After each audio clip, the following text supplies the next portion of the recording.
Welcome to the Global Wellness HQ family of podcasts. We are your international headquarters for resources and ideas and insight in relation to the 9 elements of holistic wellness. Join us as we interview local and international wellness experts and learn how you can implement and improve one element or dimension of wellness at a time. Our experts will share their practical tips on wellness in one of these core areas: emotional, intellectual, occupational, physical, environmental, financial, spiritual, social, or habitual. We created our family of podcasts as a resource for anyone who is looking to integrate the 9 elements of holistic wellness into their daily lives. Welcome to the show.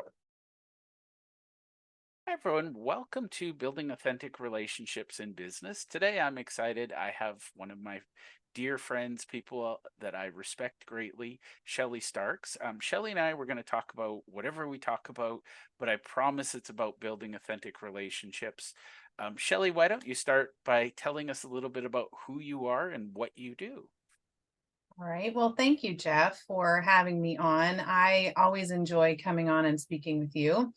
I am Shelly Stark, CEO and President of Inline Consulting Services, LLC. The heart and soul of that consulting work is communications coaching. I have been a behavioral analysis coach for over 20 years. It seems weird to say that, but I am so happy that I am now moving into authentically being me, leaving a corporate job and actually launching out to help people in the communication sector. I love it. Now, you asked me, I asked you what questions you'd like to ask, and we're going to jump in. What was your birth name? My birth name, most people, this is an icebreaker because no one ever gets it. Have you ever been in one of those rooms where they're like, all right, tell us something about you, and then we have to figure out who it is and then go find that person in the room? Ever played that icebreaker game? So I try to avoid icebreaker games, but that's just me. every single one that I've ever played like this, Jeff, I have won it because no one ever guesses it. Oh, So my birth name is actually Carrie Michelle Underwood. So my birth name is Carrie Underwood. no way. So, were you famous before she was, or did she steal your name? Well, I'm definitely have a few years on her, so I would like to say that I was famous before her, but not the way that she is.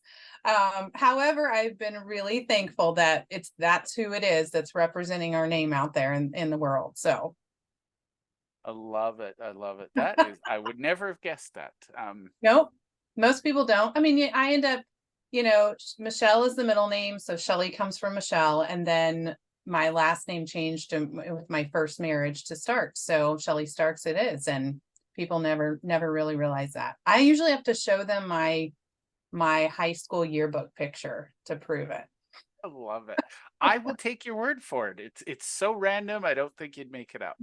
Uh, Now, Shelley, you and I have had many conversations, and it almost always talks about, we come back to communication and community building. I think before we started recording, sorry everyone, you missed a lot of randomness that Shelley and I talk about, but we got to have some fun on our own before we share with the world.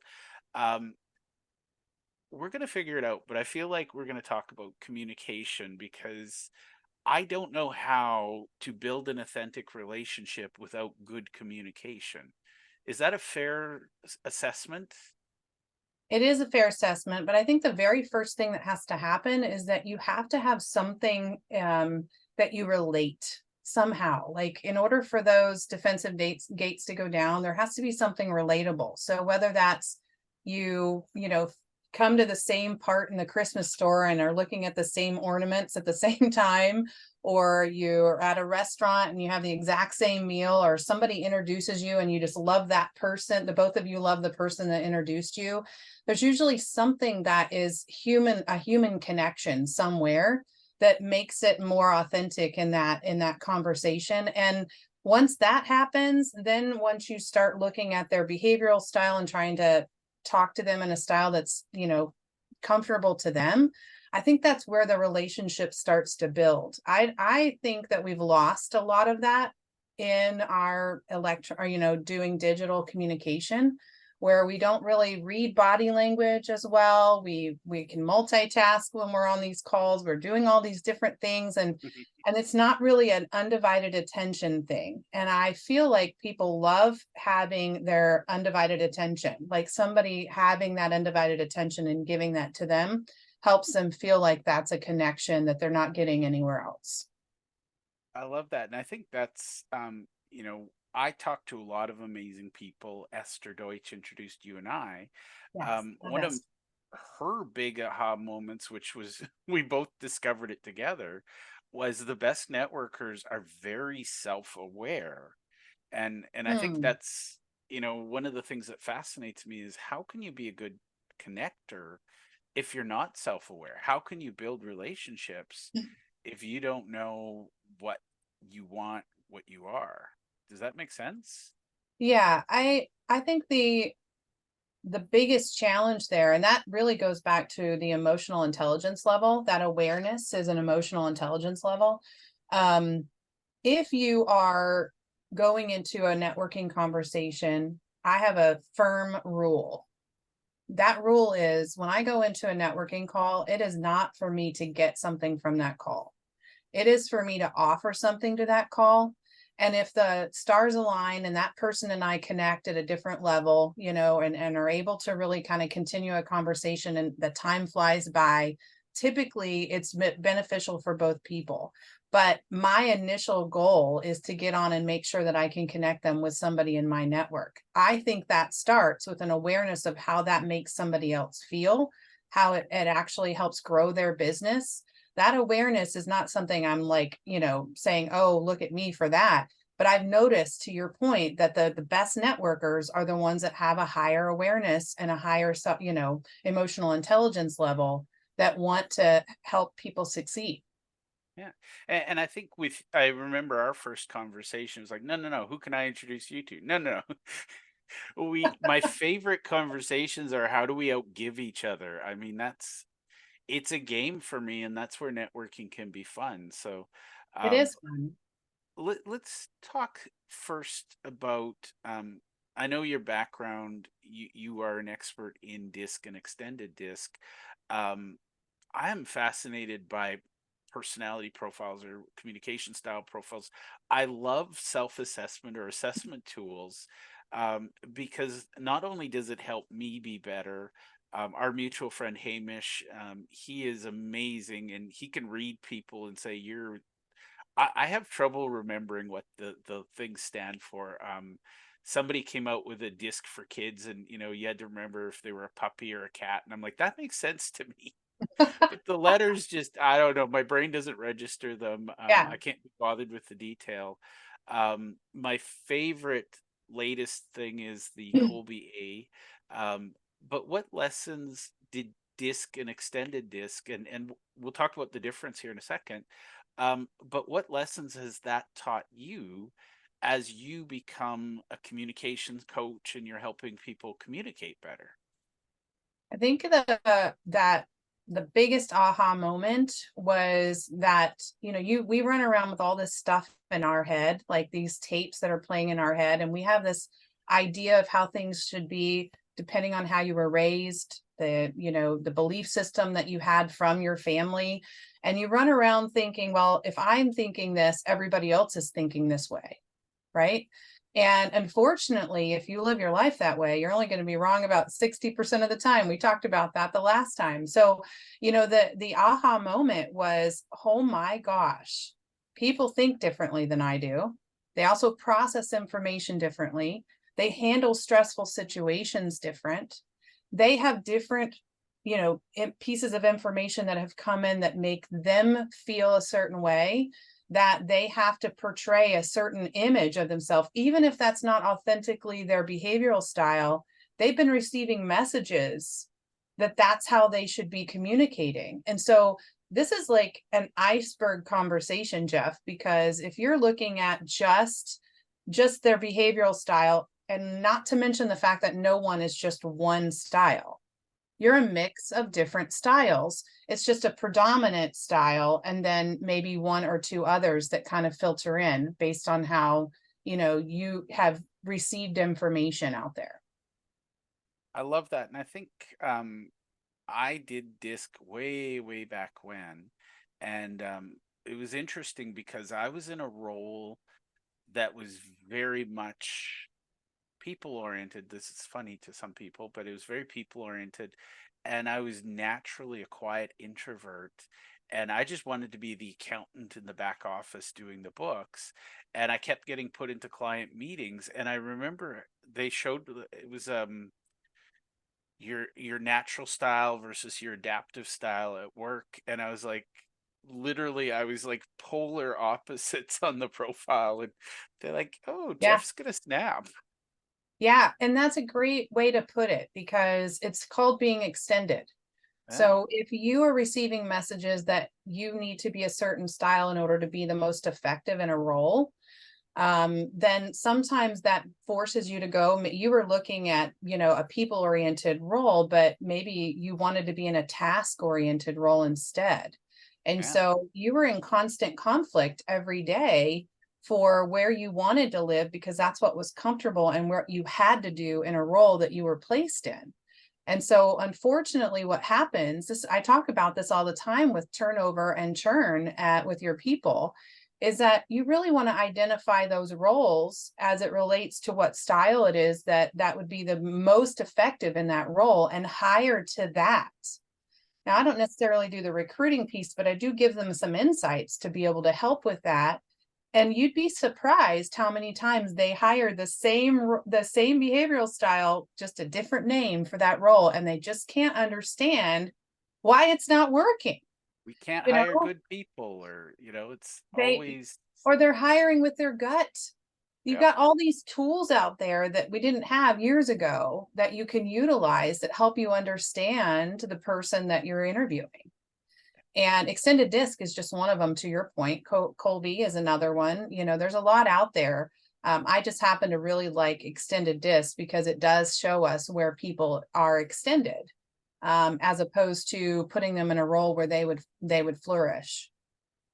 Well, and it's funny because I'm very much analytical and strategic, and I realized I'm very, very patient to most people. They perceive me as beyond patient because I'm always curious. I'm always asking questions. But I realized on the Colby A, I'm what they call a high quick start. Um, I've already moved on to execution before most people understand the instructions. And it's like, can you explain it to me? And I used to take the time. And now it's like, no, no, I can't. And people get offended by that. And I'm like, it's not that I can't. It's just I don't know that you're capable of receiving it. And I don't know that I want to waste our time teaching you how I do something, when we can create a process so that neither of us has to do it. Yeah. Yeah. I mean, if you can create a process to do that, I think that understanding that style of the person you're talking to and how to say that so that it's Yes. not offensive, is also key. Because, yeah, there are things that we want to do, there's things that we have to do, and then there are things that other people can do for us. And so trying to figure out where those categories lie in your life, especially as a leader in an organization, or a leader of a company, like you are an entrepreneur, and you work with all these different people, knowing where you want to spend your time and where you don't want to spend your time, probably more importantly, where you don't want to spend your time, and on the types of things you don't want to do is really key. And that's been all the difference in the world for me, is just figuring out, for me personally, it's not right or wrong, if I feel a certain way, but it's just how do I communicate this without coming across, because I've been told I'm as subtle as a sledgehammer, and sometimes I kind of come across as a bit of a, I charge through, I bring in the bulldozer when maybe, a wheelbarrow would have been a good idea. But I get stuff done, and usually people thank me. Sometimes they throw things at me in the process, but um I want to talk about something. So, for those of you who don't know me, when I meet somebody, that I like. Something always sticks in my brain. And I remember the first time you and I met, you were talking about your daughters and how they were applying disc in their personal relationships. And I feel like we'd be remiss. And again, this is not a pitch for go out and do disc. This is learn how you communicate, learn how to recognize how others communicate in intimate relationships. I know for a fact, if I'm present and aware, my wife and I never fight. But if I'm not paying attention, we don't fight so much as just it's friction, and it's like, God, that was Mhm. pointless. Um, so I try to, take a breath, try to be present. Um, would you be willing to share your aha moments with your daughters and their boyfriends? Yeah, I think that the biggest thing is to understand you're dealing with not just behavioral styles. I mean, you're dealing with, at the time that we really went full head in as a blended family, our girls were teenagers. So there's a lot of teenage things going on there. They were only children originally. We had to make them share a bathroom. That was always a Oh bone my of God. contention. And then they're opposite behavioral styles, and so the way they communicated was very, very different. And so I knew that I had to create something, and I couldn't believe this aha moment that I had, right? Where this is what I coach. I'm like, okay, now my family is now going to be the client, Yep. and it was difficult in the beginning because we had to sit down and have some, you have emotions run high in your family dynamic. And so I had to just kind of say, okay, to Jay, to Abigail, to Brittany, hey, we got to sit down. We have to figure this out. So I assessed everybody. I printed out all of the reports I could possibly print out so that I could point out different things to them. And as soon as they started noticing, oh, yeah, these things are what makes us different, they were able to say, okay, maybe I need to approach that conversation differently with my sister, or maybe I need to approach that differently with our daughter, right? Because she might have been more literal. We talked about this a minute ago. I have one that's really literal. And when say inference, anything in an inference, she doesn't get it. It just goes right over her head, and you could be saying every inference in the world that could mean something to you and I, but to her, it just is not information she can take in. Yep. And so learning that, oh, okay, I need to actually just say to her, please take out the trash. Yeah. Not, boy, that trash isn't going to take itself out. I mean, this is No, not. no, it won't. No, she's like, no, it won't. Like, but that doesn't mean Abigail go do it, right? Yep. And so I just had to learn, and I had to teach my family, how are we going to communicate in a way that's going to actually resonate with them. So Yep. it doesn't have to be huge shifts. It's just a little bit of a shift.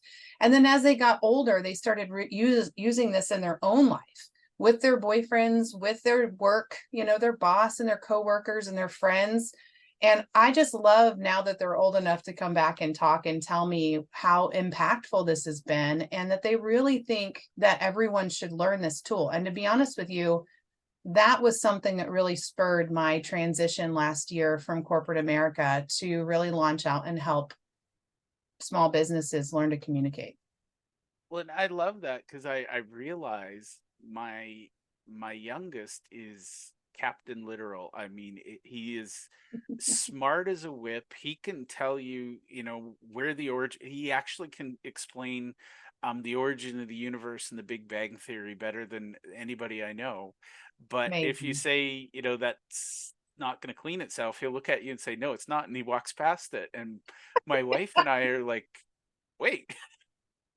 But that's the aha moment is, you got to recognize, and I think that's one of my favorite things. By the way, my boys have taught me more about communication as a father than anything else in my life. But when you really care about a relationship, you need to be really clear in that conversation, and making sure it's not the other person's job to receive what I want to teach or share. It's my job to communicate it. Yeah, absolutely. And if it's not working, do something different. Yeah. If you notice that there's that friction, if you notice that it's constantly, not working out the way that you would want it to work out, I mean, you've got to find other ways. That's that awareness we were talking about, Jeff. Like when someone has this awareness about, oh, okay, I clearly this is not working. And maybe the thing I'm in control of, which is me, not them, I'm only in control of me and my feelings. How can I adjust so that this conversation goes smoother? You didn't get Yeah. to choose your family. I mean, this is who you landed with. So you can either make it uncomfortable forever and have a disjointed relationship, or learn how to communicate better with them so that there could be better synergies between you.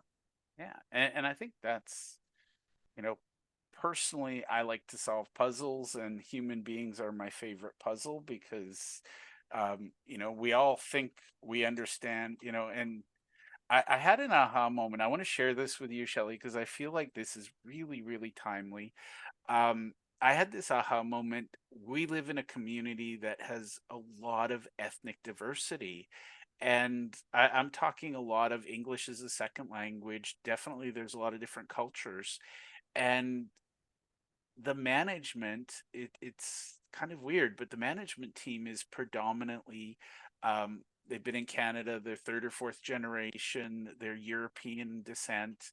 I had this aha moment that how much of the friction is just because the poor ESL people don't fully get the nuances of what management's saying, and management's getting frustrated because their employees aren't doing their things. And I'm like, I feel like there's a new role needed in any large organization, just cross-cultural translations. Yeah, I agree. It's difficult because it's not just about, we'd be remiss if we said it was just about a behavioral style. It's not, because you've got a lot. I mean, as humans, we're very, very complex, right? Yeah. And you've got dialects, and then you've got languages is one thing, dialects is another, culture is another.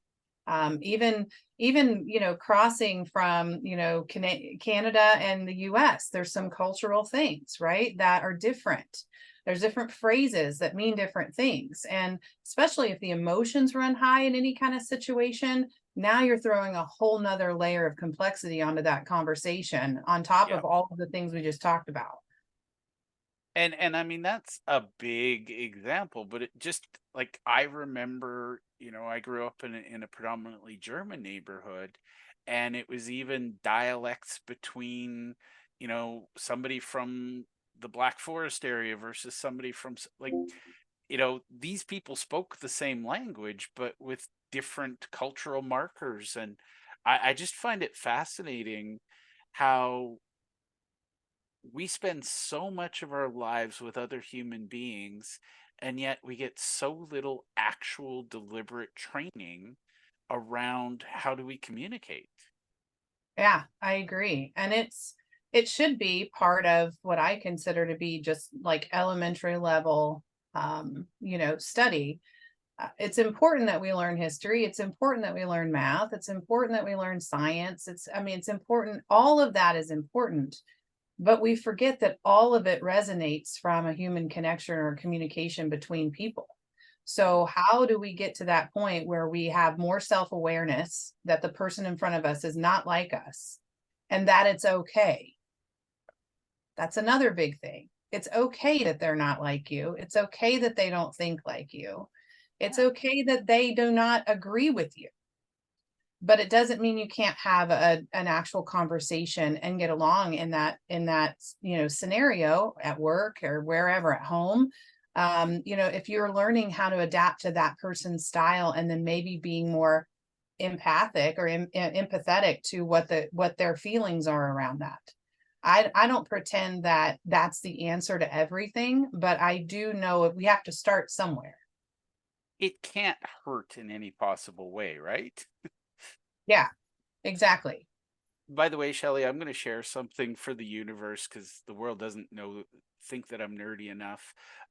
Would you believe that I've discovered that I love working with artificial intelligence? And believe it or not, it's helping me be a better communicator, because one of the patterns I notice is they've programmed better communication in than we have with most humans. And I want people just to pay attention to, if you're ever in an AI, when you give it an instruction, it replays back, here's what I think you want. Is this correct? And I'm just going to say that it's amazing how much you can get done when you're not yelling at somebody because why did you skip step three? And they're like, what's step three? Whereas, so I'm practicing, believe it or not, this is Jeff's observation. Um, I'm a better human communicator with my kids, with my wife, because I've been practicing with AI. So just as a way, if you Wow. don't want to practice on a human, AI literally teaches you exactly what to do. Well, and there's all kinds of tools out there where if Yeah. you want to learn about, behavioral styles, you can go out and just get the basics on all of that. There's also plugins that you can put on LinkedIn profiles, on Facebook profiles that helps you kind of hone in. It's not an end all be all, but it helps you hone in onto what their behavioral style might be based on what they actually post and how they communicate that. So there's all kinds of tools that are coming that I think are gonna, if we use them and don't say, oh, I'm not gonna, participate in that because it's too crazy out there. I don't like the AI world. Yeah. Use it to your advantage. And I know that there are lots of companies that are using these plugins, and I don't have any one in particular that I promote, but it definitely is a good start for opening dialogue with somebody. I love it. And that's the thing. I mean, my advice to people is play with AI. And then once you're comfortable, start to practice on real humans because at some point, we're going to have a power outage of global proportions. We're going to have to sit around the campfire, God forbid, talk to our neighbors because, the Wi Fi is down. And wouldn't it be nice to be able to talk to a human? Um, I know somebody in their 20s that they get really nervous publicly. Um, they text their mom to ask if dinner's ready. It's like, oh my God, get off your phone, come down, say, hi, mom, how was your day? Can I help you make dinner? Not mom, dinner. So what I'm hearing you say is there has to be balance, right? So there's Yeah. the AI tool that you can utilize for that, but then we can't lose the personal touch and we've got to really learn to communicate, in person as well. Yeah. And for the record, I once texted my kid and then I'm like, wait a minute. I'm not that guy. So I Yep. texted and said, "Could you please come here? I don't want to shout, but so we could have a face to face." Now, Shelly, I'm going to run out of time here, but I could talk to you all day. What are some practical things you'd suggest? I'm a big fan of community for people who are looking to. I'm not talking about people who just started networking. I'm talking about people who are really good at networking and they want to get really better at it. What are some of your favorite tips? Couple just to get people started and moving forward in that direction. One of the things that I always suggest is when you have a one-to-one, make sure you're getting the most out of that one-to-one. Don't just have a one-to-one just for the sake of having it.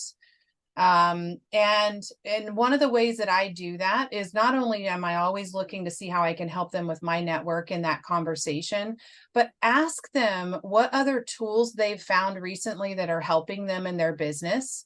And then the second thing is to ask them, basically, are there any groups or networking, opportunities that you've seen that are actually, really beneficial for the type of business that you're in?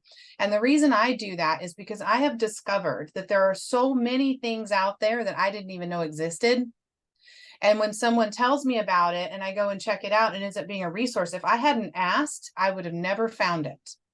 So those are my two tips for maximizing your networking opportunities.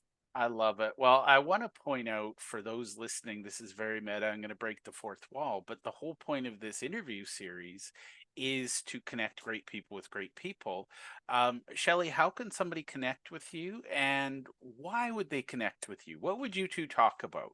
I want to make that first one-to-one a little more productive than Shelly. Shelly, tell me what you do. Well, so you can reach me at shellystarks.com. The email is just shelly@shellystarks.com. There's a Calendly link that's out there as well to book a 15 or 30-minute one-to-one. And probably the most beneficial thing would be for you to come to the one-to-one and, you know, really want to tell me exactly who it is that you look to connect with, not just for a prospect, but who you look to connect with in a networking situation, like how you want to grow your network. Because that's a question that I ask every single person. Who can I connect you in my network, because I have such a large network, that it would make the most bang for the buck, the COI, the networking group, whatever it is. Just come prepared to be able to know, you know, what it is that you look for. It's not just I can sell to everyone, because you can't. Yeah. And my follow-up to that, Shelly, is if you don't know who you are, please don't ask me to figure it out. I'm gonna get it wrong. It's true. It's so true. So Well, true. Shelly, I want to thank you for hanging out with me, and I'll make sure your details are in the show notes and in the ultimate book. So thank you. Thank you, Jeff.